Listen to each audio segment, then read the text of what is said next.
శ్రోతలందరికీ నమస్కారం అండి. మన శ్రీదేవి గిరిధర్ ఛానల్కి మీ అందరికీ స్వాగతం. జీవన సౌరభం నవల వింటున్నామండి. రచన శ్రీమతి ఎద్దనపూడి సులోచన రాణి గారు. ఇక ఆలస్యం చేయకుండా మనం కథలోకి వెళ్ళిపోదామండి.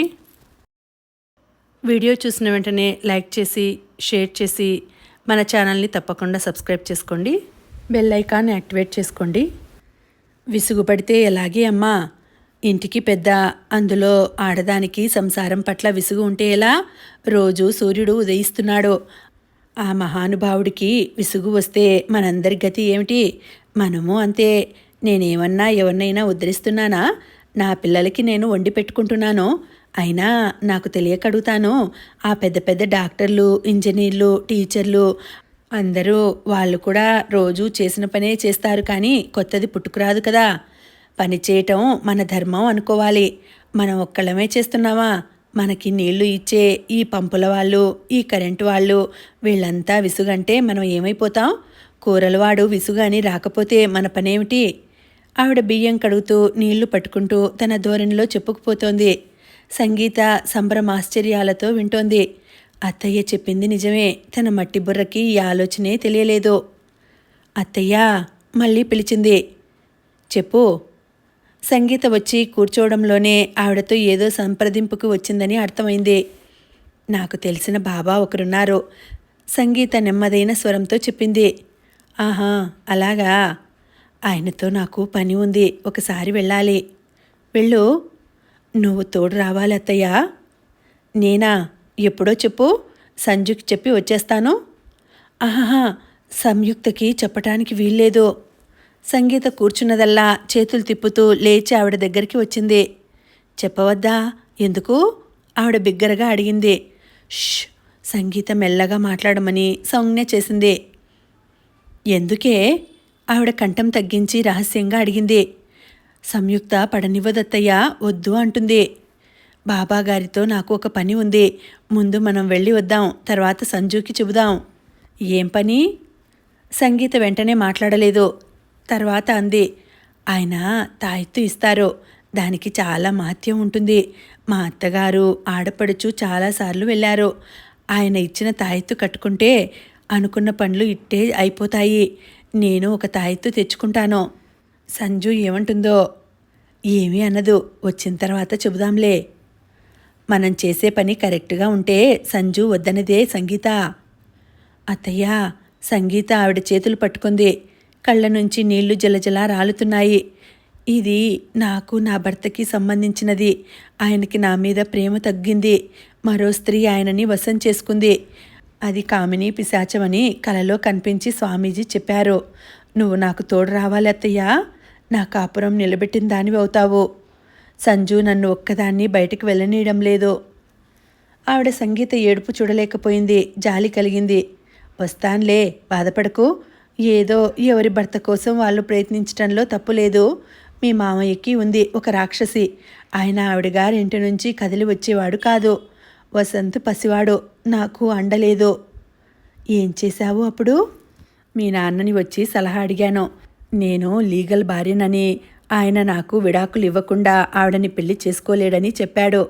ఇక ధైర్యంగా ఇంటికి వచ్చేశాను. నేను అగ్ని సాక్షిగా పెళ్లాడిన ధర్మపత్నిని. ఆవిడ గారేమో ఉంపుడుగత్తె మాత్రమే. ఆయన చచ్చిపోతే నా కొడుకే కొరువు పెట్టాలి. ఆవిడ గారికి ఒళ్ళు ఇవ్వటం తప్ప ఏ హక్కు లేదు. ఇచ్చుకొని అదొక కర్మ అనుకొని తలెత్తుకొని టీవీగా తిరిగాను. భగవంతుడు నా కొడుకు రూపంలో నాకు అండగా తోడుగా ఉన్నాడు. ఇక నాకెందుకు దిగులు? భార్యాభర్తల మధ్య పిల్లల కోసమే శరీరాలు, కానీ తర్వాత ఆత్మల బంధం ఉండాలి. తర్వాత ఏమైంది? ఆవిడకేదో రోగం వచ్చి పోయింది. నిజంగానా? సత్యమే ఎప్పుడూ జయిస్తుందని కృష్ణ భగవానుడు చెప్పాడుగా.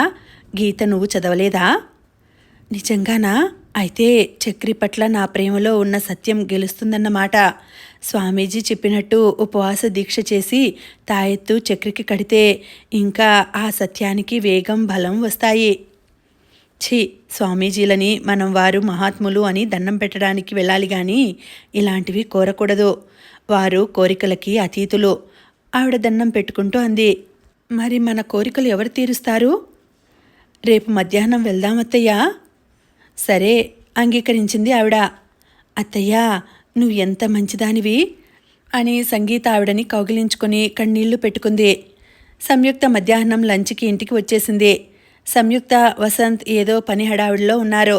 డైనింగ్ టేబుల్ దగ్గర కూర్చుని భోజనం చేస్తున్నదన్న మాటే గాని ఆ విషయమే తర్జన భర్జనలు. నేను సాయంత్రం స్వామీజీ దగ్గరికి వెళ్ళి వస్తాను సంజు, సంయుక్త ప్లేట్లో పెరుగు వడ్డిస్తూ అంది. వెళ్ళిరా అత్తయ్య, నాకెందుకు చెబుతావు అంది సంయుక్త. ఎడం చేత్తో టేబుల్ మీద పెట్టి ఉంచిన బ్యాగ్ తీసుకొని డబ్బులు తీసి ఇచ్చింది. చూడత్తయ్య, నీకు తృప్తిగా ఏవి కొనుక్కొని ఆయనకి కానుక ఇస్తే సంతోషంగా ఉంటుందో అవి కొనుక్కొని వెళ్ళు అంటూ 100 రూపాయలు ఇచ్చింది. ఒక్కదానివే వెళ్తున్నావా, వెంట ఎవరైనా వస్తున్నారా? సంగీతని తోడు రమ్మన్నాన్లే. సరే, నాకు నిశ్చింత అంది సంయుక్త. దేనికమ్మా, ఏం కోరుకోవటానికి వెళ్తున్నావు చిరునవ్వుతో అడిగాడు వసంత్. సంయుక్త వారించింది. చెప్పొద్దత్తయ్య, అన్నీ మాకు చెప్పాల్సిన షరతేం లేదు. నువ్వు చెబితే మేం వినాలి తప్ప నిన్ను అడిగే హక్కు మాకు లేదు. అబ్బా సంజు, వసంత్ ఒప్పుకుంటున్నట్లు క్షమార్పణగా చూశాడు. నగర శివార్లలో గుట్టల మీద ఉన్న ఆశ్రమానికి విమలమ్మ, సంగీత బస్సు దిగి 1/2 మైలు లోపల కొండల్లోకి నడుచుకుంటూ వచ్చారు. చుట్టూ మైదానం, కుడివైపు కొండ మీద దేవాలయం, దాని ప్రక్కన ఆశ్రమం ఉన్నాయి. వీళ్ళు వెళ్ళేసరికి భక్తులు చాలామంది వేచి చూస్తున్నారు. ఆవరణ అంతా పాలరాయి పరిచి ఉంది. అక్కడక్కడ ఇనుప బెంచీలు వేసి ఉన్నాయి. చుట్టూ దిగువన లోయలో నుంచి చల్లటి గాలి అలలు అలలుగా వస్తోంది. మనుష్యులు ఆశ్రమం నిశ్శబ్దాన్ని గౌరవిస్తున్నట్లు మెల్లగా సంభాషిస్తున్నారు. అబ్బా, ఎంత హాయిగా ఉంది అమ్మా, గొడవ గొడవ లేదు, ప్రాణం తేరుకుంటున్నట్టుగా ఉంది అంటూ విమలమ్మ ఆనందపడింది. అక్కడ ఆవరణలో చిన్న చిన్న దేవాలయాలుగా లక్ష్మి, దుర్గా, ఆంజనేయ స్వామి, వినాయకుడు, వెంకటేశ్వర స్వామి, నవగ్రహాలు, అయ్యప్ప, సాయిబాబా అందరివి ఉన్నాయి. ఎవరికి కావాల్సిన దేవుడి చుట్టూ వారు ప్రదక్షిణలు చేస్తున్నారు. ఇదేమిటి, మనకి దేవుడు ఒక్కడే అని చెప్పాలి గాని ఇలా విభజనలు చేశారు అంది సోద్యంగా చూస్తూ. ఎక్కువ మంది వయసులో ఉన్న యువతీ యువకులే ఆశ్రమం డ్రెస్ అయిన ఎర్రటి అంచుగల తెల్లటి బట్టలు ధరించి తిరుగుతున్నారు. వచ్చిన వారికి కూర్చోవడానికి సౌకర్యం ఉందా లేదా అని కనుక్కుంటున్నారు. వాళ్ళంతా చాలా చదువుకున్న వాళ్ళని సంగీత చెప్పింది. సంగీత పేరు రాసి ఇచ్చింది. కొద్దిసేపైన తర్వాత ఒక యువతి వచ్చి లోపల కూర్చోమని తీసుకెళ్ళింది. అక్కడ జనం బాగానే ఉన్నారు. విమలమ్మ, సంగీత కూర్చున్నారు. దాదాపుగా ఎవ్వరూ మాట్లాడటం లేదు. అందరూ స్వామీజీ పిలుపు కోసం వేచి చూస్తున్నారు. లోపల నుంచి వచ్చిన వాళ్ళు ఎటూ చూడకుండా బయటకు వెళ్ళిపోతున్నారు. తన ముందు ఇంకొక 2 ఉన్నారు. అయిపోవచ్చిందిలే అంది సంగీత. ఇంతలో లోపల నుంచి 2 జంట బయటికి వచ్చారు. 2 ఒకరి నడుం చుట్టూ ఇంకొకరి చెయ్యి పెనవేసుకొని నడుస్తున్నారు. వాళ్ళని చూడగానే సంగీత కళ్ళు పెద్దవైనాయి. చక్రపాణి, ఉష ఒకరిని ఒకరు పట్టుకొని నడిచి బయటకు వెళుతుంటే విమలమ్మ కూడా ఆశ్చర్యపోతున్నట్టు చూసింది. వాళ్ళు వెళ్ళిపోయారు. సంగీత సర్పద్రష్టలా వారి వెనకే అడుగులు వేసింది. ఇంతలో ఎదురుగా కొంతమంది భక్తులు వచ్చారు. ఉష తప్పుకుంది. అక్కడి నుంచి రాతి జాలి కన్నాల్లోంచి చక్రపాణి, ఉష కనిపిస్తున్నారు. 2 సాయిబాబా గుడి ముందు ఆగారు. దండం పెట్టుకున్నారు. చక్రపాణి చేతిలో తాయితూ ఉష చేతికి కట్టాడు. ఆమె మెడలో నల్లపూసలు గొలుసు వేశాడు. 2 మళ్ళా దండం పెట్టుకున్నారు. సంగీత వాళ్లనే చూస్తోంది. చక్రపాణి ఈ లోకంలో లేడు. ఉషే అతని సర్వలోకాలు అన్నట్టుగా ఉన్నాడు. విమలమ్మ దగ్గరికి వచ్చింది. నీ పేరు పిలిచారే సంగీత రహస్యంగా అంది. సంగీత తల ఊపింది. ఇంటికి వెళ్ళిపోదాం అత్తయ్యా అంది. ఇంత దూరం వచ్చి ఇదేమిటి? నా వెతుకులాట అయిపోయింది అంది. ఆ క్షణంలో ఆ ముఖం చూస్తుంటే సర్వం కోల్పోయిన మనిషిలా ఉంది. సంయుక్త చెప్పింది నిజమే అత్తయ్య. చాలామంది మూర్ఖురాళ్ళు అయిన ఆడవాళ్లలా నా భర్తలో చచ్చిపోయిన శవంలాంటి ప్రేమని బ్రతికి రావాలని కలలు కంటున్నాను. నా కళ్ళు తెరిపిన పడ్డాయి. సంగీత ఒక్కసారిగా ఏడవసాగింది. 2 వాలంటీర్లు వచ్చి సంగీతని బలవంతంగా అవతలికి తీసుకువెళ్లారు. సంగీత గది నిండా బొమ్మలు నింపుకుంది. వాటిని బుజ్జగిస్తోంది, ఎత్తుకుంటోంది, ఆడిస్తోంది. నాన్నగారు వస్తారమ్మా, మీకు స్వీట్స్ తెస్తారు, మనల్ని సినిమాకి తీసుకువెళ్తారు, హోటల్కి తీసుకువెళ్ళి ఐస్ క్రీమ్ తినిపిస్తారు అంటుండగానే సంగీతకి ఏడుపు వచ్చేసింది. వాటిని భుజాన వేసుకుని దిగులుగా శూన్యంలోకి చూడసాగింది. కళ్ల ముందు చక్రపాణి, ఉష ఆనందంగా ఉన్న సంఘటనే గుర్తుకు వస్తోంది. వాళ్ళిద్దరికీ 10 మంది పిల్లలు పుట్టినట్టు, వాళ్ళంతా చాలా సంతోషంగా ఉన్నట్టు అనిపిస్తోంది.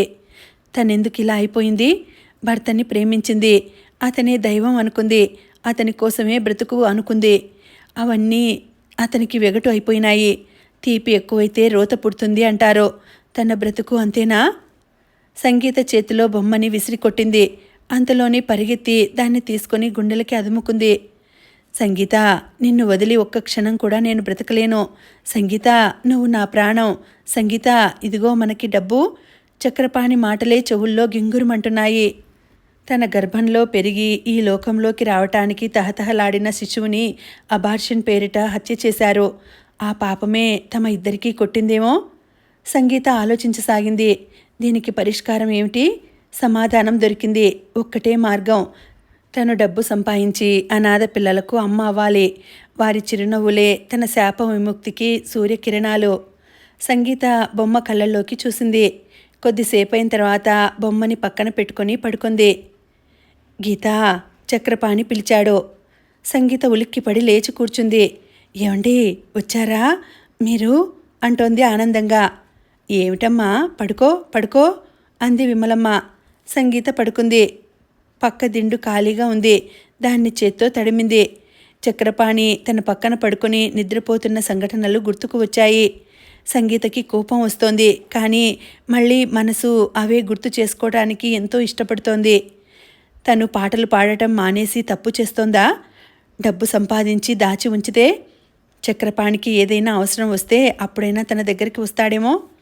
తన మనసు నిండా అతన్ని మర్చిపోలేనని చెబితే సంయుక్తకి అర్థం కాదు. చెడామడా తిడుతుంది. తను అసలు వాళ్ల ముందు చక్రి పేరే ఎత్తకూడదు. ఇది చక్రికి తనకి గల వియోగం. తను మానసికంగా తపస్సు చేయాలి. గురువుగారు ఒకసారి చెప్పారుగా, దీక్షగా శ్రమిస్తే ఈ ప్రపంచంలో మనిషి పొందలేనిదంటూ ఏమీ ఉండదని. ఇదొక పీడకల. తెల్లవారుతుంది. తన అదృష్టం తనని నిద్రలేపుతుంది. చక్రి తన దగ్గరికి వస్తాడు. ప్రేమించే మనసుకి ఆ శక్తి ఉంది. చక్రపాణి తనని ప్రేమిస్తున్నాడా లేదా అనే రేషన్ షాపు కొలతలు తనకి అవసరం లేదు. తనకి అతనంటే ప్రాణం. తండ్రి పోయి దరిద్రంతో బాధలు పడుతున్నప్పుడు అతను తన కంఠానికి ప్రాణం పోసి పావురంలా ఈ లోకంలోకి ఎగరవేశాడు. అతని రుణం తను ఈ జన్మలో కాదు, ఎప్పుడూ తీర్చుకోలేదు. ఈ శరీరం, ఈ ప్రాణం అతనివే. అతని దగ్గర అట్టిపెట్టుకున్న పరధ్యాసగా పారవేసిన ఈ శరీరం అతని సొమ్మే. తను అతని ధర్మపత్ని. ఆ ధర్మాన్ని ఈ కంఠంలో ప్రాణం ఉండగా వదలదు తను. సంగీత, సంగీత, ఏమిటే కలవరిస్తున్నావు? అంది విమలమ్మ కుదుపుతూ. ఆయన వచ్చి పిలిచారత్తయ్యా అంది సంగీత. ఆయన? ఎవరే ఆయన? స్వాములవారా? కాదత్తయ్యా, వారే. అంటే చక్రపాణి. అతను వచ్చాడా? ఆశ్చర్యంగా చూసింది. అవును, ఆయనకి నా మీదనే ఇష్టం ఉందట. అలాగా? మరి ఆ ఉషతో ఎందుకు తిరుగుతున్నాడట? అదొక పనట. ఆ పని రోజులు త్వరలోనే పోయి ప్రక్షాళన అయ్యి నా దగ్గరికి వస్తారుట. నా బొందలా ఉంది. పడుకో, నిద్రపో. సంగీత పడుకుంది.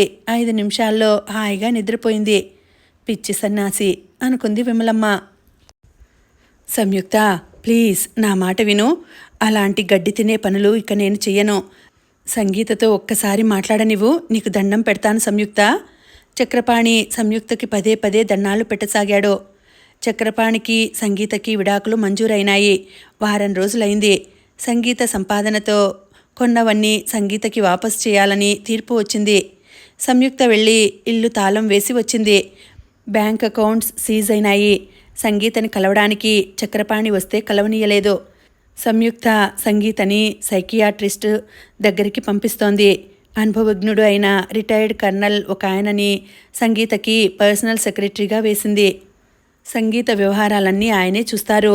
సంయుక్త నెలకి ఒకసారి డబ్బు, అగ్రిమెంట్స్ చెక్ చేస్తుంది. సంగీతకి జీవితం బాగుంది.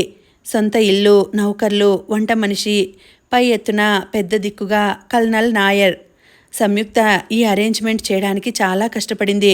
చాలా జాగ్రత్తగా పరిశీలించి రికమెండేషన్స్ చూసి పనిలోకి తీసుకుంది. చక్రపాణి లేకపోయినందువల్ల పోయిందేమీ లేదు.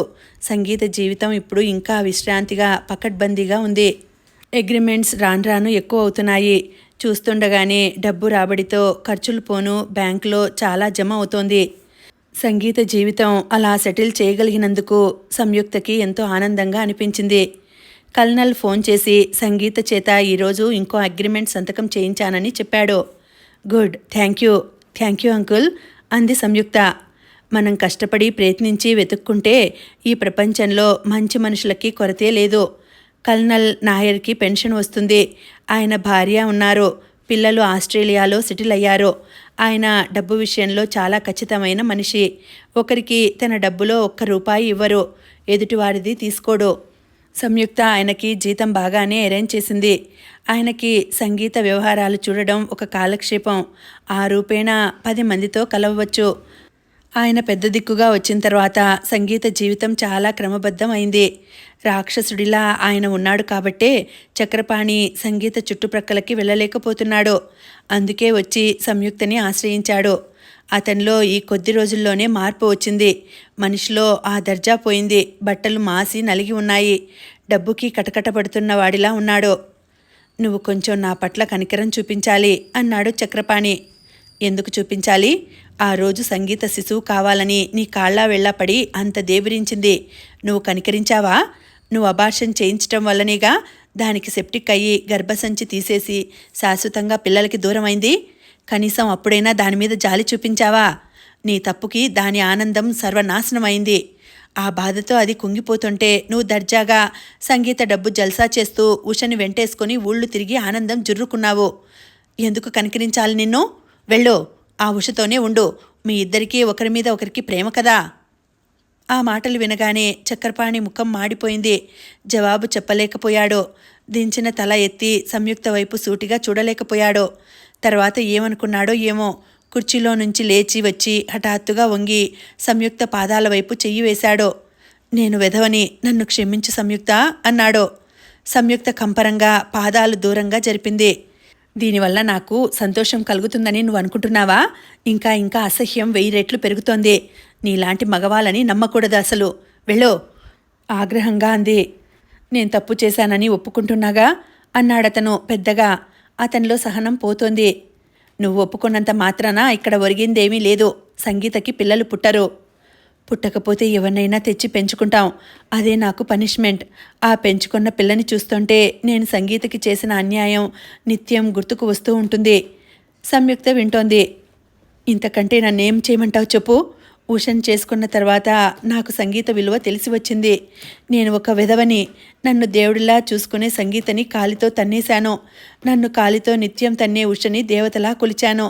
సంయుక్త, తప్పులందరం చేస్తాం, కానీ తెలుసుకుని దిద్దుకుంటానంటే ఒక్క చిన్న అవకాశం ఇవ్వాలి. చక్రపాణికి నిస్పృహతో ఏడుపు వచ్చేసింది. ఏడ్చేస్తున్నాడు.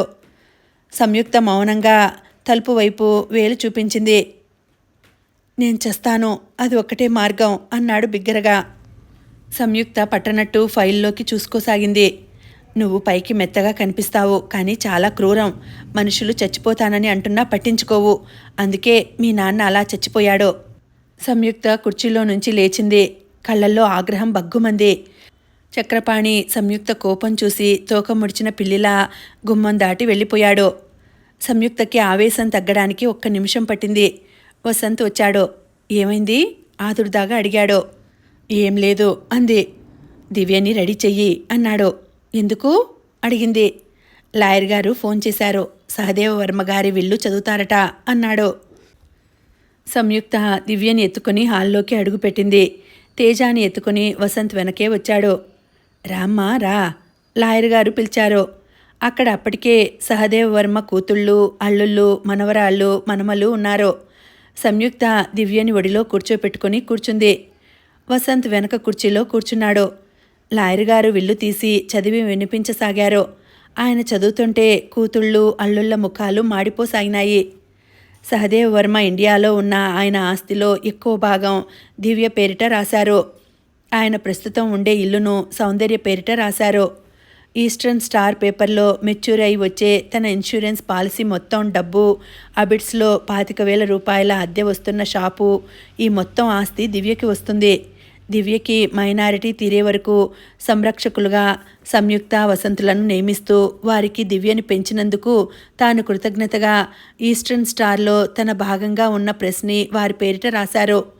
అది తేజాకి తన కానుకగా ఇచ్చారు.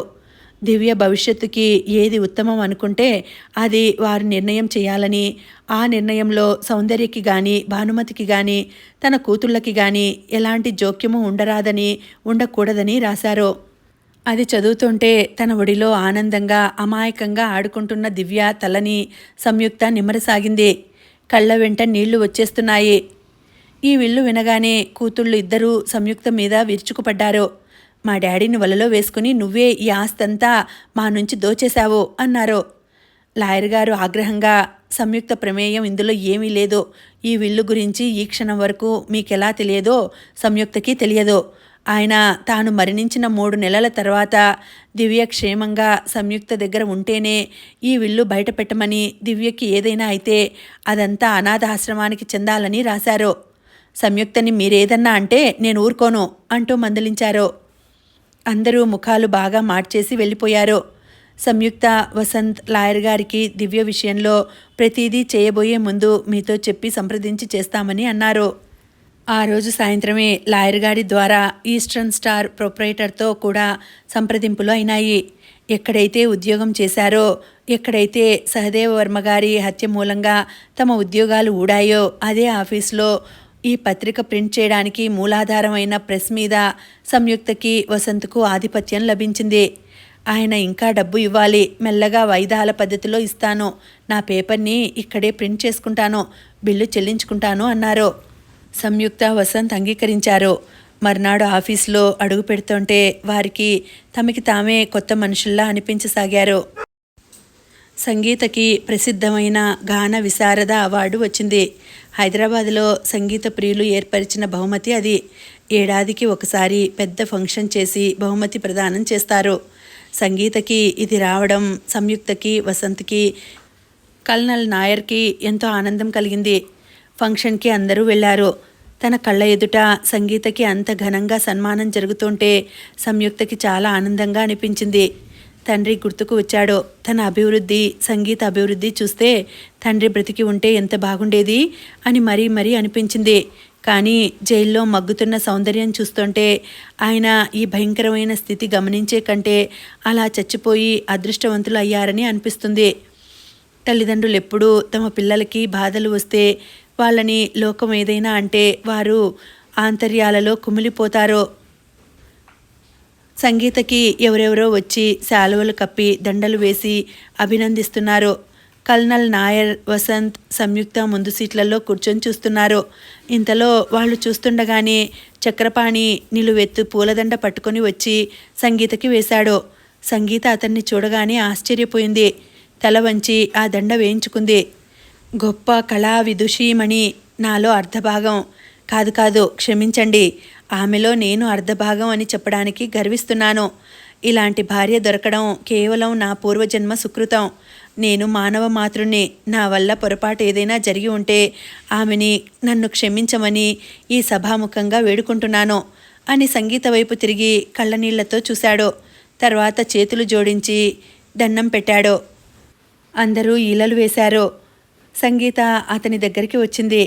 అందరూ ఏం చేస్తుందా అని చూస్తున్నారు. సంగీత అడుగులో అడుగు వేసినట్లుగా చక్రపాణి వైపు వచ్చింది. అతను జోడించిన చేతుల్ని తన చేతులతో సున్నితంగా విడదీసింది. అతని కళ్ళల్లోకి చూసింది. భర్త చూపుల్లో ఆమె కరిగి నీరైపోయింది. వంగి అతని పాదాలకి దండం పెట్టింది. చక్రపాణి లేవదీశాడు. కల్నల్ నాయర్ ఆవేశంగా కుర్చీలో నుంచి లేవబోతుంటే సంయుక్త ఆయన చేతి మీద చెయ్యి ఆనించి వారించింది. చక్రపాణి సంగీతని దగ్గరికి తీసుకున్నాడు. ఈ క్షణం నుంచి నా ఈ జీవితం నీ పాదాలకి అంకితం అన్నాడు. ఎవరో పెద్ద దండ తెచ్చి ఇద్దరినీ బంధిస్తూ వేశారు. సభికులకి ఈ తతంగం ఏమిటో అర్థం కాకపోయినా చప్పట్లు కొట్టేశారు. మనల్ని గాడిదలను చేసిందమ్మా ఈ సంగీత, చిచి, కల్నల్ నాయర్ ఆవేశంగా అనేశాడు. సంగీత లాంటి వాళ్ళు మారరంకుల్. సంగీత లాంటి వాళ్ళు ఈ సంఘంలో ఉన్న కొద్దీ మగవాళ్లలో చక్రపాణి లాంటి వాళ్ళు మారరు అంది సంయుక్త. కల్నల్ నాయర్ ఉదయం 10 గంటలకు డ్యూటీకి, సంగీత ఇంటికి వచ్చి రాత్రి 8 గంటలకి తిరిగి వెళ్ళిపోతాడు. చక్రపాణి కల్నల్ నాయర్ డ్యూటీ నుంచి వెళ్ళిపోయే టైంకి వచ్చి ఆయన ఉదయం వచ్చే టైంకి వెళ్ళిపోతాడు.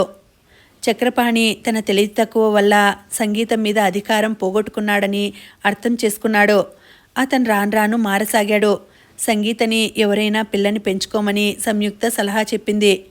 సంగీత, వసంత్ సంయుక్త నాయర్ గారి ద్వారా అనాథాశ్రమంలో కుర్రాడిని తెచ్చుకొని పెంచసాగింది. సంగీత ఇంట్లోంచి రికార్డింగ్కి వెళ్ళిపోతే చక్రపాణి ఆ కుర్రాడి ఆలనా పాలనా తానే చూస్తున్నాడు. సంగీతని, పిల్లల్ని వద్దని తానెంత ఘోరమైన పని చేశాడో అతనికిప్పుడు అర్థం కాసాగింది. దానికి ఫలితం అనుభవిస్తున్నాను అనుకోసాగాడు. సంయుక్త, వసంత్ ఆఫీస్ నుంచి అప్పుడే ఇంటికి వచ్చారు. ప్రెస్ వాళ్ల చేతికి వచ్చిన తర్వాత ఊపిరాడని పని అయిపోయింది. జీవితంలో డబ్బు రాబడితో పాటు వేగం కూడా హెచ్చింది. ఇద్దరికీ క్షణం తీరుబడి అవడం లేదు. ఆ రోజు కూడా అలాగే వచ్చారు. వసంత్ ఫైల్స్ పట్టుకొని సరాసరి బెడ్రూమ్లోకి వెళ్ళిపోయాడు. విమలమ్మ సోఫాలో కూర్చొని టీవీ చూస్తోంది. పిల్లలు నిద్రపోయారా అత్తయ్య? సంయుక్త చెప్పులు విడుస్తూ అడిగింది. పిల్లలా? అదేమిటి, పిల్లల్ని పంపమని నువ్వు డ్రైవర్ని పంపావుగా, ఇద్దరినీ పంపానుగా అంది. ఏమిటి? సంయుక్త నిరుత్తరాలైంది. దగ్గరికి వస్తూ, ఏంటత్తయ్య ఏమంటున్నావు అంది. నువ్వు పిల్లల్ని పంపమన్నావని ఆఫీస్ నుంచి రావడం లేట్ అవుతుందని డ్రైవర్ చెప్పాడు. ఏ డ్రైవర్? ఎప్పుడూ వచ్చే అతనే, రాము. My God! అప్పటికే వసంత్ ఈ మాటలు విని ఆదుర్దాగా బయటికి వచ్చాడు. ఏమిటమ్మా అన్నాడు. అత్తయ్య దగ్గర నుంచి మనం పిల్లల్ని తీసుకురమ్మన్నామని రాము వచ్చి తీసుకువెళ్ళాడట అంది సంయుక్త. రాము వాడు సెలవులో ఉన్నాడుగా అన్నాడు వసంత్. అదే నాకు అర్థం కావడం లేదు. సంయుక్త హఠాత్తుగా వసంత్ షర్టు పట్టుకుంది. వాసు, నాకు భయం వేస్తోంది. పిల్లలు ఏమైపోయారో అంది కళ్ళు పెద్దవి చేసి చూస్తూ. ఉండు సంజు, భయపడకు. భార్యకి ధైర్యం చెప్పాడే గాని వసంత్కి కూడా చాలా భయంగా ఉంది. ఆస్తి చాలా భాగం దివ్య పేరిట రాసి గార్డియన్షిప్ తమకి సహదేవ వర్మ అప్పచెప్పారని ఆయన కూతుళ్ళకి, బంధువులకి చాలా ఈర్ష్యగా ఉంది. వసంత్ అప్పటికప్పుడు పోలీస్ స్టేషన్కి రిపోర్ట్ చేశాడు. ఓహో, మీరేనా మహానుభావా? మీరే కదూ మా డిపార్ట్మెంట్ సరిగ్గా పనిచేయకపోవడం వల్లనే సమాజంలో ఇన్ని అరాచకాలు అని వ్యాసం రాశారు. దానివల్ల మీకు పేరు కూడా చాలా వచ్చింది కదా అన్నాడాయన కినుకగా. ప్రతి వ్యవస్థల్లోనూ కొన్ని లొసుగులుంటాయి. మా కర్తవ్యం మేము నెరవేర్చడానికి మాకెన్నో అడ్డంకులున్నాయి. మా బాధలు మీలాంటి వాళ్ళు వినకపోతే ఎవరు వింటారు? ఈ ప్రజలకి ఎలా తెలుస్తుంది మా సంగతి? మేము మనుషులమే, మాకు కుటుంబాలు, బాధలు ఉన్నాయి. మీరేమో ఇలా వ్యాసాల ద్వారా మమ్మల్ని దులిపేస్తూ ఉంటారు. మేమేమో మీకు అన్ని సాయాలు చేయాలి, అవునా అన్నాడాయన. ఆయన ముఖంలో ఆగ్రహం లేదు. వసంత్ రాసిన వ్యాసానికి ఆయన చాలా నొచ్చుకుంటున్నట్లుగా ఉంది. మిమ్మల్నే ప్రత్యేకంగా వ్యక్తిగతంగా అనలేదు, నేను వ్యవస్థ గురించి రాశాను అన్నాడు వసంత్. ఎవరో ఒకరు ధైర్యం చేసి వ్యవస్థ లోపాలు తెలియజెప్పకపోతే ఎలా సార్?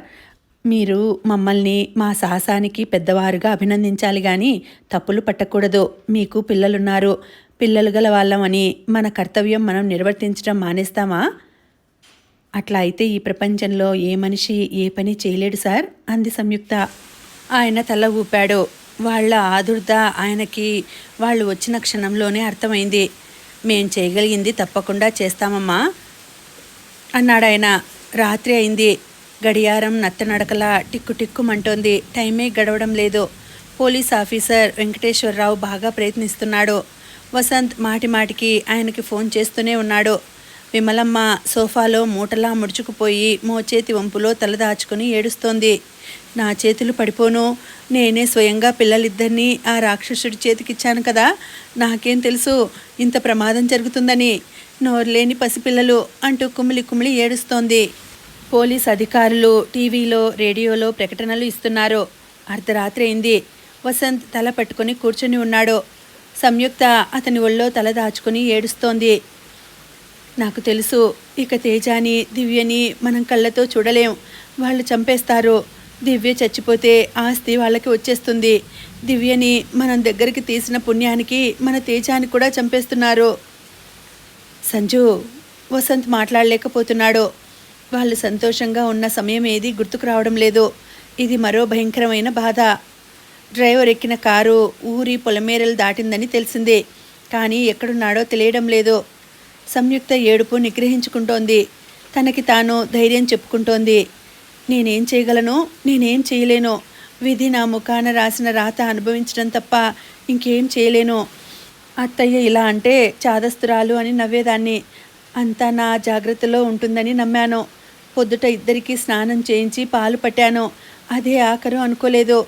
రుణం తీరిపోయిందని కలలో కూడా అనుకోలేదు. ఏడుస్తూ అంటున్న సంయుక్త భుజాలు గుచ్చి పట్టుకొని వసంత్ బలవంతంగా లేవదీశాడు. చెంపల మీద తడుతూ, సంజు సంజు, నువ్వు అంటున్న మాటలు వింటే నాకు పిచ్చెక్కుతోంది. నా ధైర్యం ఇంకా నీరు కారిపోతోంది. నువ్వు ధైర్యంగా ఉంటేనే నేనేమైనా ఎంక్వైరీ చేయగలుగుతాను అన్నాడు ఆవేశంగా. సంయుక్త ఒంటి మీద తెలివి తెచ్చుకుంటున్న దానిలా చూసింది. నేను ధైర్యంగా ఉండాలనే ప్రయత్నం చేస్తున్నాను వాసు, కానీ నా వల్ల. సంయుక్త భావరమని ఏడ్చేసింది. వసంత్ కూడా సంయుక్త తలని గుండెలకి అదుముకొని ఏడ్చేస్తున్నాడు. ఏం చేయగలరు ఇద్దరూ? కష్టపడి నిజాయితీగా బతకగలరు. ఎవరిని బాధ పెట్టకుండా, దోపిడీ చేయకుండా, తమ జీవితంలో తమకి చేతనైన ఆనందం పండించుకుని దక్కిన దానితో తృప్తిగా బతికే అతి సామాన్యులు. వాళ్ళకి అవ్వాల్సిన పని కోసం ఎవరెవరినో పట్టుకొని ఏదేదో చేసి భూమి ఆకాశం తలకిరిందులు చేయగల కార్యదక్షత వాళ్ళ ఇద్దరికీ లేదు. ఇలాంటి ప్రమాదాల పాలిట అసలు ఎవరి జీవితాలు పడకూడదు. పడితే అందులో నుంచి కోలుకోలేం. కుటుంబంలో మిగతా జీవితాలు కూడా ఆ దుఃఖంలో మట్టి కొట్టుకుపోతాయి. నిశ్శబ్దంగా ఉన్న ఆ రాత్రి ముగ్గురు రోదిస్తున్నారు, భగవంతుడిని వేడుకుంటున్నారు, ఆశ్రయిస్తున్నారు. అంతకంటే ఇంకేం చేయలేని నిస్సహాయ స్థితి వారిని పాతాళానికి కుంగదీస్తోంది. తెల్లవారుజామున 3 గంటలవుతోంది. కాలింగ్ బెల్ మోగింది. వసంత్ వెళ్ళి తలుపు తీశాడు. ఎదురుగా పోలీసు అధికారి వెంకటేశ్వరరావు, ఆయన వెంట వచ్చిన కానిస్టేబులు 2 పిల్లల్ని ఎత్తుకొని ఉన్నాడు. వాళ్ళని చూడగానే సంయుక్త పరుగున వచ్చి అమాంతం 2 చెరో చేత్తో కౌగిలించుకుంది. వసంత్ వచ్చేశాడు. అలవాటుగా వసంత్ తేజాని, సంయుక్త దివ్యని అందుకున్నారు. మీరు చాలా అదృష్టవంతులు. అరగంట వ్యవధిలో ఈ పిల్లలిద్దరూ చావు నుంచి తప్పించుకున్నారు. వాడి కారు మట్టి రోడ్డు మీద చెడిపోయింది. వెనక నుంచి వెళ్తున్న ఒక జీప్ డ్రైవర్ చిన్నపిల్లలున్నారని వద్దన్నా వినకుండా ఆగి సాయం చేయసాగాడు. ఇంతలో మేము వాళ్ళని పట్టుకున్నాం అంటూ పిల్లల్ని అందించారు. సహదేవ్ వర్మ పెద్దల్లుడు ఈ పాడు పనికి పాలుపడి డ్రైవర్కి డబ్బు ఆశ చూపించాడు. వసంత్, సంయుక్త ఆయనని లోపలికి రమ్మనమని ఆహ్వానించారు. వసంత్ చప్పున వంగి ఆయన కాళ్ళకి దండం పెట్టేస్తుంటే ఆయన ఆపు చేసేశాడు. మీరిద్దరూ చాలా ధైర్యం గల దంపతులని అనుకున్నాను అన్నారాయన. ధైర్యం చాలానే ఉంది, కానీ ఆ ధైర్యం ఆయువు పట్టు మీద దెబ్బ తగిలింది ఈ సంఘటనతో అన్నాడు వసంత్. విమలమ్మ వచ్చి ఆయనకి దండం పెట్టింది. మీ రుణం తీర్చుకోలేను బాబు. ఈరోజు మీ దయ వల్ల ఈ చిన్న పిల్లలే కాదు, ఈ పెద్ద పిల్లలు కూడా నాకు దక్కారు అంది కన్నీళ్లతో. విమలమ్మ ఆయనకి కాఫీ కలిపి తెచ్చి ఇచ్చింది.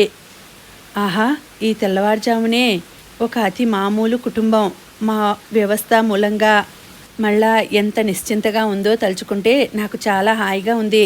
సంయుక్త, నేను నీకు తెలియదు, నువ్వు భరద్వాజ అమ్మాయివని నాకు తెలుసు అన్నారాయన చిరునవ్వుతో. ఈసారి తప్పకుండా మీ కోణం నుంచి సాధక బాధకాలు రాస్తాం అంది సంయుక్త. మంచి చెడు ప్రతి చోట ప్రతి వ్యవస్థలో ఉంటాయి. మనిషి దానిని క్షీరనీర న్యాయంగా విడదీసుకునే తెలివి ఏర్పరచుకోవాలి. అది చేయలేని వాళ్లే ఎదుటివారిని నిందిస్తుంటారు అన్నారాయన. ఆయనకి ఈ చిన్న కుటుంబం ముచ్చటగా ఉంది. ఒక్కోసారి మన కర్మ కూడా కలిసి రాదులేండి. ఆ దేవుడి చేతిలో ఆటబొమ్మల్లా మనమంతా ఆడాల్సిందే అంది విమలమ్మ. ఆయన వెళ్ళిపోయారు. తూర్పున తెలతెలవారుతోంది. వసంత్ తేజాని ఎత్తుకుని, సంయుక్త దివ్యాని ఎత్తుకుని అరుణరేఖలు గమనిస్తున్నారు. సౌందర్యాన్ని చూడడానికి వెళ్లాల్సిన రోజు రేపే. జరిగినది చెప్పి దివ్య లేకుండా వెళ్ళడం ఎలాగా అని భయపడ్డాను అంది సంయుక్త. సౌందర్యాన్ని చూడడానికి వెళ్ళినప్పుడల్లా సౌందర్యలో ఒక్కో మార్పు చూస్తోంది సంయుక్త. ఎప్పటికప్పుడు జరిగినది సౌందర్యకి వివరంగా చెబుతోంది. సహదేవ వర్మ విల్లులో ఆ పెద్ద ఇల్లు, చాలా డబ్బు సౌందర్య పేరిట రాసి కూతుళ్ల కోపానికి గురి అయ్యాడని చెప్పగానే సౌందర్య ఒక్కసారిగా ఏడ్చేసింది. బంగారు గుడ్లు పెట్టే బాతుని నేనే చంపుకున్నాను. నా మీద నాకే అసహ్యంగా ఉంది. నా ఈ పతనానికి నేనే కారణం. నేను ఆయనని దివ్యని పెట్టిన ఉసురు ఊరికే పోతుందా అంది. మొదట్లో సౌందర్య చాలా భయంకరమైన మానసిక స్థితిలో ఉంది. తర్వాత శారీరకంగా మానసికంగా సౌందర్యలో మార్పులు వచ్చేశాయి. సౌందర్య పరిరక్షణలో అత్యంత శ్రద్ధ తీసుకునే సౌందర్యకి తోటి ఆడ ఖైదీల మూలంగా ఒంటి నిండా చీడ పట్టింది. తల నిండా పేలు వచ్చేసినాయి. మనిషి చిక్కి ఎముకల గూడు అయింది. రెండోసారి సంయుక్త వెళ్ళేసరికి సౌందర్య జుట్టు పొట్టిగా కత్తిరించేశారు. సంయుక్త అసలు సౌందర్యని గుర్తుపట్టలేకపోయింది. సౌందర్య పదే పదే దివ్య గురించే అడుగుతుంది. దివ్యని తీసుకొని వెళితే గట్టిగా కౌగిలించుకుంటుంది. కళ్ళ నీళ్లు పెట్టుకుంటుంది. నా తోటి ఖైదీ వరమ్మ అని ఉంది. చదువు సంధ్య లేని మనిషి. భర్త పోయారట. మామగారు అత్యాచారం చేయబోతే గొడ్డలితో నరికేసిందట. కానీ కూతురు 10 సంవత్సరాల అమ్మాయి. ఆ పిల్ల అంటే తల్లికి ప్రాణం. ఆ పిల్లకి కాళ్ళు లేవు. నేనేం చేశాను? అన్ని విధాలా హాయిగా ఉండే జీవితాన్ని అత్యాశకి పోయి కాళ్ళదన్నేసి బద్దలు కొట్టేశాను. సంయుక్త, నీకు ఆశ్చర్యంగా ఉందేమో, నాకు దివ్య కోసం బతకాలనిపిస్తోంది. నా కళ్ళ ముందు అనుక్షణం దివ్య ముఖమే ఉంటోంది అంటూ ఏడ్చేసింది. తన పేరిట సహదేవవర్మ రాసిన ఆస్తి కూడా దివ్య పేరిట రాసి సంయుక్తని వసంత్ని గార్డియన్గా చేసింది. సంయుక్త మర్నాడు దివ్యని తీసుకువెళ్ళి చూపించి జరిగినదంతా చెప్పింది. సౌందర్య దివ్యని గుండెలకి హత్తుకుంది. దివ్యకి ఆ స్పర్శ నచ్చలేదు. సంయుక్త చేతుల్లోకి రాగానే ఊరుకుంది. ఎవరి చేతులు పవిత్రమైనవో దానికి తెలిసినట్లుంది. దివ్య నీ దగ్గర పెరగడం దాని అదృష్టం అంది సౌందర్య. సౌందర్యని వదిలి వస్తుంటే సంయుక్త వసంత్ భుజం మీద తల ఆనించింది. వాసు, ఈ జీవితంలో ఈ అదృష్ట దురదృష్టాలేమిటో నాకు అర్థం కావడం లేదు అంది.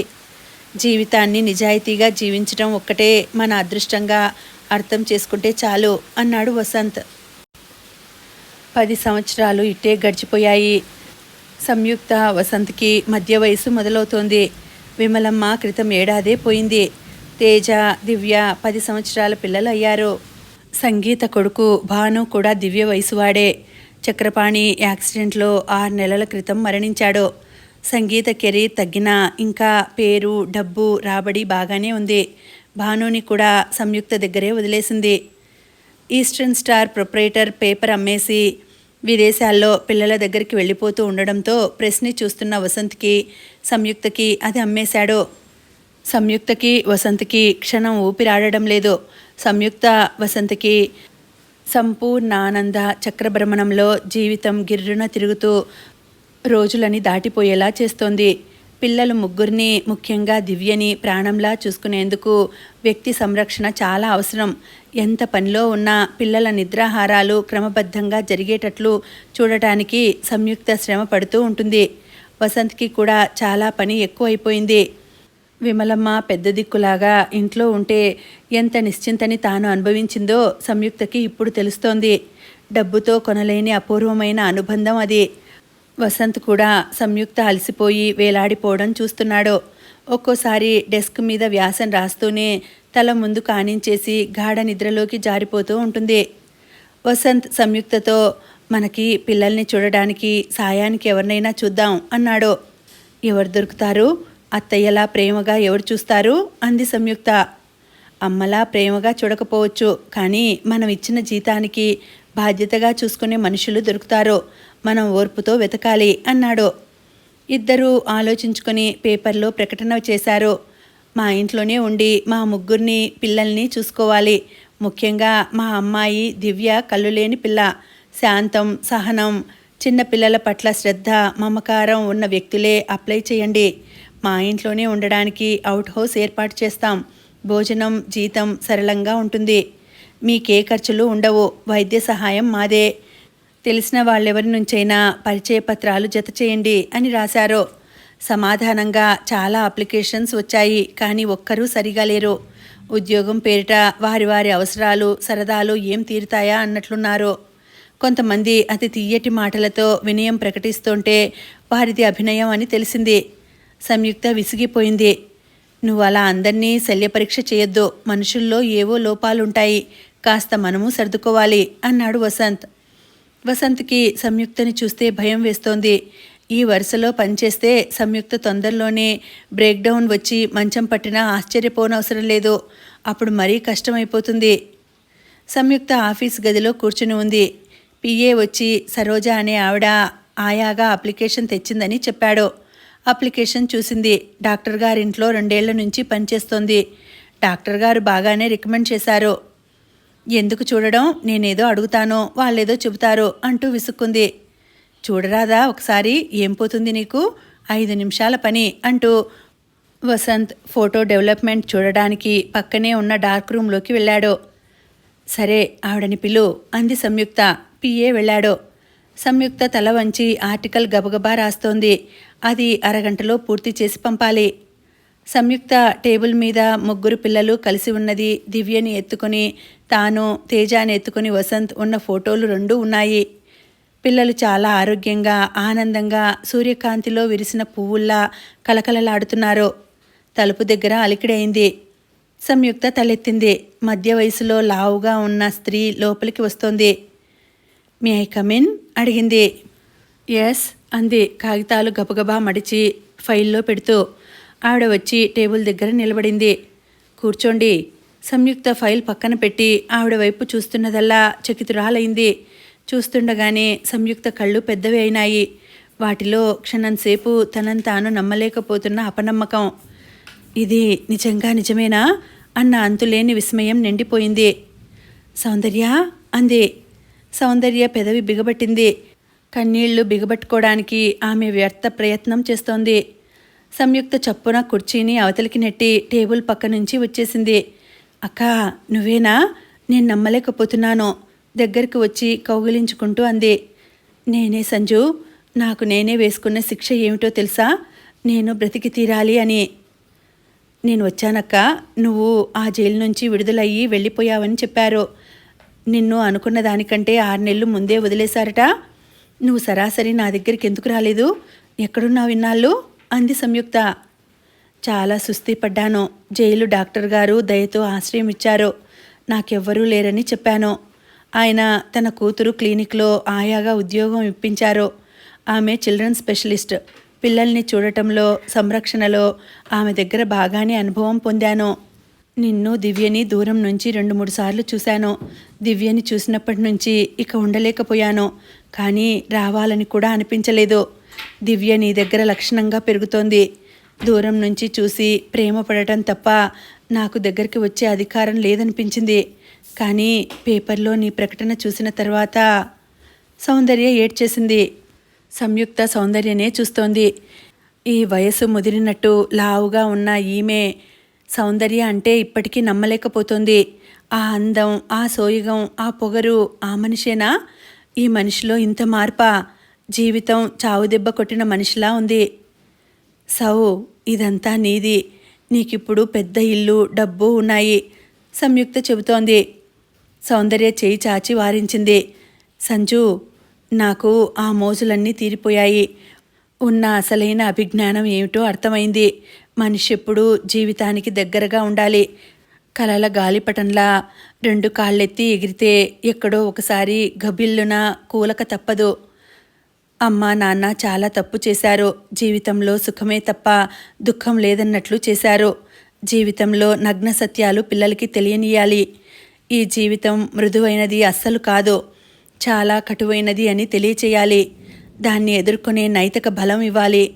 నాకిప్పుడు డబ్బు మీద మోజు లేదు. ఈ లోకంతో నాకు పని కూడా లేదు. దివ్యకి నేను చాలా అన్యాయం చేశాను. దివ్యని నా చేతుల మీద పెంచగలిగే అవకాశం దక్కితే నేను ఇంకేదీ కోరను. నేను ఇక్కడికి దివ్యకి తల్లిగా రాలేదు, ఆయాగా వచ్చాను. ఆయాగానే ఉంటాను. ప్రేమతో పెంచిన ఆయాలని పిల్లలు ప్రాణంగా, తల్లి కంటే ఎక్కువగా చూడటం నేను చూశాను. నేను తల్లిగా విఫలమైనాను. ఆయాగా దివ్య దగ్గరికి చేరుకోవాలని, శాశ్వతంగా దివ్య నీడగా ఉండాలని అభిలషిస్తున్నాను. సౌందర్య ఏడ్చేసింది. సంయుక్త దగ్గరికి తీసుకొని అనునయించింది. సంయుక్తకి సౌందర్య విరక్తి అర్థమైంది. ఆమె మెడ క్రింద, చేతుల మీద బాగా బొల్లి మచ్చలు కనిపిస్తున్నాయి. సంయుక్త సౌందర్యని ఆయాగా తీసుకుంటున్నట్లు, ఏమేం వసతులు కల్పిస్తారో, దివ్యని ఎలా చూడాలో ఆంక్షలు విధిస్తూ మామూలుగా యజమాని, ఉద్యోగస్తురాళ్ల మధ్య ఉండే అగ్రిమెంట్ టైప్ చేసింది. సంయుక్త ముందు సౌందర్య కళ్ళజోడు పెట్టుకుని సంతకం చేస్తుంటే సంయుక్త కళ్ళు వర్షించసాగాయి. దివ్య హాల్లోకి వచ్చింది. బాగా చూస్తే తప్ప ఆ అమ్మాయికి కళ్ళు కనిపించవని ఎవరికీ తెలియదు. మమ్మీ అలికిడి విని పిలిచింది. సంయుక్త దగ్గరికి వెళ్ళింది. చెయ్యి అందేలోగానే దివ్య అది పట్టుకుని సంయుక్త నడుం చుట్టూ గట్టిగా చేతులు పెనవేసింది. ఇంత ఆలస్యం అయిందే మమ్మీ? గారంగా అడిగింది. సంయుక్త దివ్య తల మీద చెయ్యి వేసి నిమిరింది. ఇంతలో మగపిల్లలిద్దరూ వచ్చి సంయుక్త నడుం చుట్టేశారు. మమ్మీ మళ్ళీ త్వరగా వెళ్ళిపోతావా? దివ్య అడిగింది. అవును, ఆఫీసులో చాలా పని ఉందమ్మా, సంయుక్త ప్రేమగా జవాబు చెప్పింది. మనకి చాలా డబ్బు ఉందిగా, నువ్వెందుకు పని చేయటం? దివ్య అడిగింది. మనకి ఉంది, కానీ మన ప్రెస్లో పేపర్ ఆఫీస్లో పనిచేసే వాళ్ళకి లేదుగా. వాళ్ళకి జీతాలు వస్తే వాళ్ళు వాళ్ళ పాపాయిలు సుఖంగా ఉంటారుగా. అందుకని మనం పనిచేయాలి. సౌందర్య పెదవి బిగబట్టి చూస్తోంది.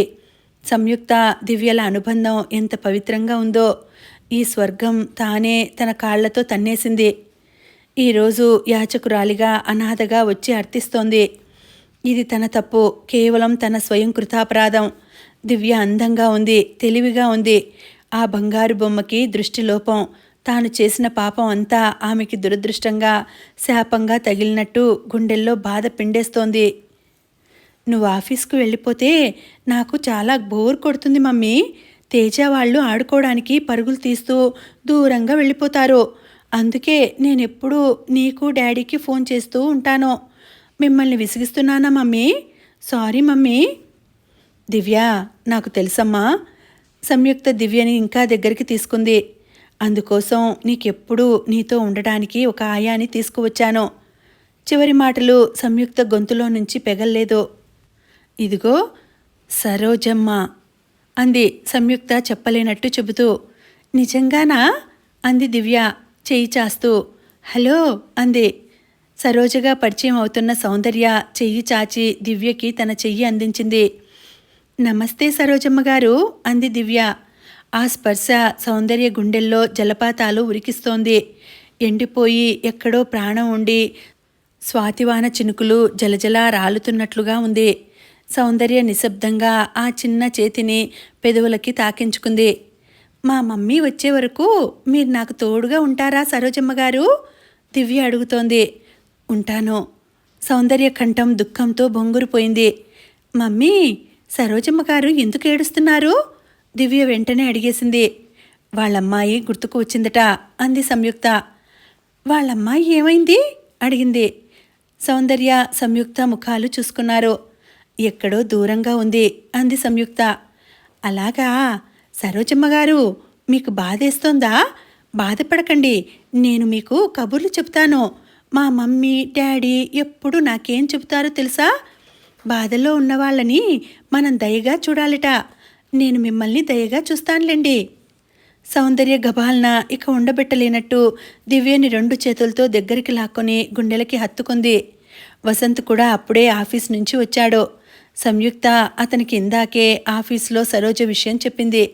మగపిల్లలిద్దరూ పరుగున వచ్చి అతని కాళ్ళని చుట్టేసుకున్నారు. సంయుక్త, వసంతులు సౌందర్య దివ్యలనే చూస్తున్నారు. వారి కళ్ళల్లో కూడా నీటి తెర కమ్ముకుంటోంది. సౌందర్యాన్ని చూస్తుంటే వారిద్దరికీ ఈ సృష్టిలో ఉన్న మాతృత్వం, మమకారం, ఈ రెండు చేతులుగా మరో లోకంలో ఉన్న పసితనాన్ని, అమాయకత్వాన్ని గుండెలకి హత్తుకుంటున్నట్లుగా ఉంది. ఇద్దరూ సజల నయనాలతో సౌందర్య దివ్యల ఏకత్వాన్ని చూస్తున్నారు. శుభం సమాప్తం. మళ్ళీ వచ్చే వీడియోలో మరొక మంచి కథతో కలుసుకుంటానండి. అంతవరకు సెలవు. నమస్తే.